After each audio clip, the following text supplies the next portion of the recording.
Ici, il s'agit d'outiller le personnel soignant du centre hospitalier régional de Ntchengue sur ces maladies que l'on peut contracter pendant un séjour hospitalier. Nous avons remarqué que dans nos hôpitaux au Gabon, il y a souvent des patients qui arrivent et parfois ces patients viennent avec une maladie A, mais en ressortent avec une autre maladie que nous appelons souvent les maladies nosocomiales, c'est-à-dire les maladies qu'ils ont ou qu'ils attrapent à l'hôpital.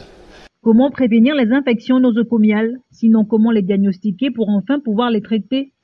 Ce sont autant de questions qui ont été élaguées au cours de ces échanges. Nous savons tout d'abord qu'il faut l'hygiène appropriée au niveau de l'hôpital, mais aussi il y a des médicaments qui peuvent protéger ces patients-là durant leur séjour à l'hôpital, comme le méronia, qui est un méropénème qui couvre beaucoup de germes au niveau du séjour des patients. La formation du personnel occupe une place de choix dans la politique managériale de la direction générale. C'est tout le sens de cette activité.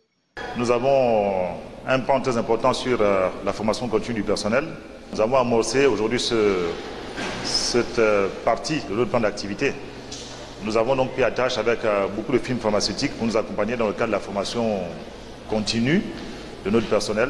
Et c'est l'occasion d'échanger avec le personnel, de revoir certains process, certaines attitudes et de revoir également comment on gère au quotidien les patients dans les services pour faire en sorte que les patients aient toujours des soins de qualité et raccourcir évidemment leur durée de séjour chez nous. Il appartient désormais aux séminaristes de faire bon usage des acquis.